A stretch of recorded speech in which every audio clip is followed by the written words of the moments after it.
Bonjour et bienvenue à Pierre Aventure. Aujourd'hui, je vous présente une des entrevues que j'ai faites cet hiver avec des conducteurs de chiens de sang, François et Hugo.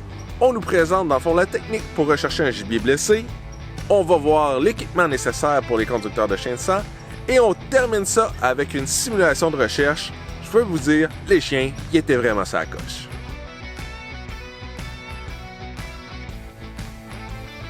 Pierre Aventure vous est présenté par Tactique. Je viens de tirer sur une bête, je la perds de vue, ma période d'attente est faite, je commence ma recherche. Comment je fais ma recherche pour trouver mon gibier sans vous autres? Puis, si je le trouve pas, c'est quoi mes étapes? Bien, dans le fond, nous autres, ce qu'on suggère, c'est que tu as fait ton heure d'attente, puis là, tu dis « OK, je m'en vais voir ». Tu as une direction, tu checkes tes indices à ton inchus, tu pars. Si tu es tout seul, essaie de traîner du ruban ou du papier de toilette pour indiquer ta... On ne dit pas d'en mettre à tous les indices, mais indiquer la voie au moins que tu suis. Tant que tu as des indices, tant que tu as du sang, tant que tu as un visuel sur quelque chose, pas du aléatoire, je pense que. Tant que tu as du concret, suis ta piste. Puis idéalement, là, quand tu arrives et tu n'as plus rien, tu peux te mettre un 2 flags. Là, à partir de là, ce qu'on dit, tu peux faire mettons peut-être un 50 mètres à gauche, puis un genre de rond de 50 mètres que tu vas flaguer à une extrémité. À une autre extrémité avant, l'autre bord, fait que ça va te donner un 100 mètres de large que tu vas avoir fait, mais qu'il va être identifié. Parce que l'erreur, souvent, ce qu'on voit, c'est que le monde, ils n'ont plus de sang. Qu'est-ce qu'ils font?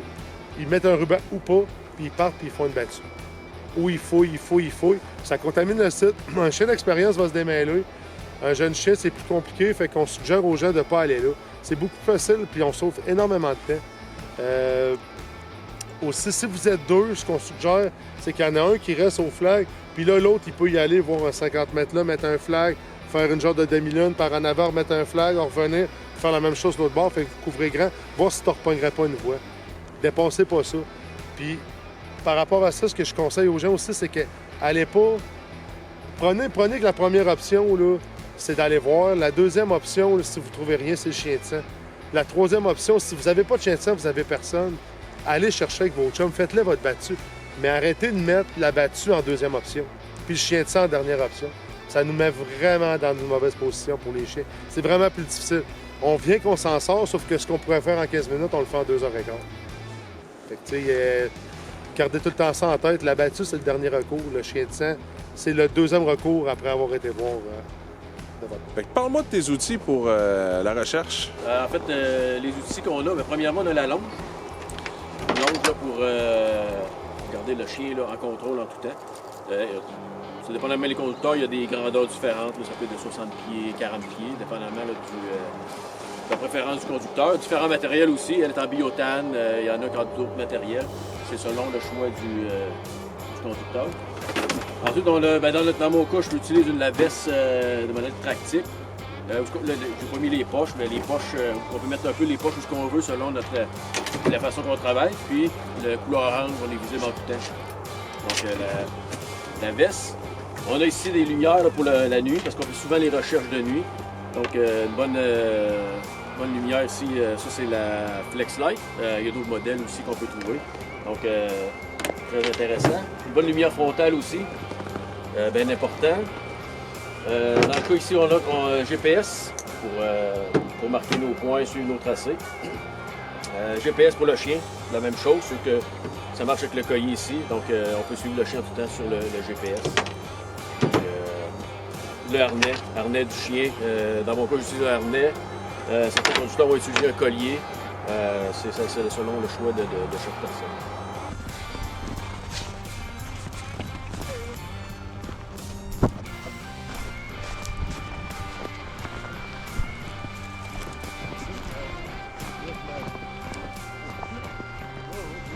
Mon gibier aurait été atteint. Ça, c'est ce qu'on appelle l'anchus. OK. Fait que ça aurait été atteint là, fait que là, quand tu veux, je pars. OK. C'est bon. T'es prêt? Ouais. Axel, fais ça. Doucement.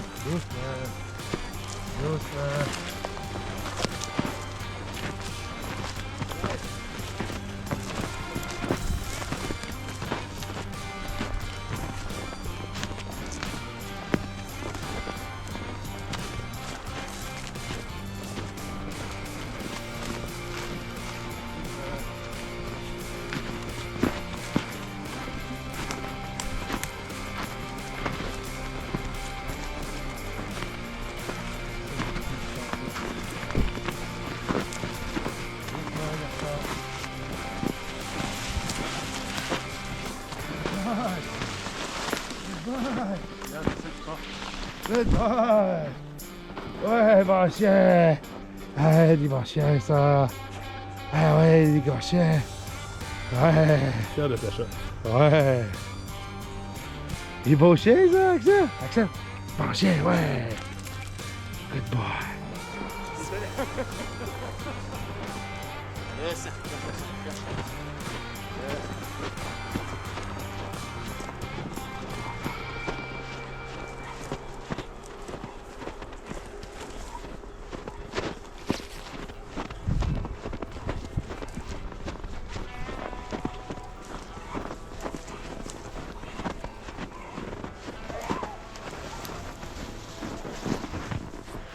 Es-tu là? Good boy! Atta boy! Atta boy! Good boy! Hey! Ouais! Good, ouais!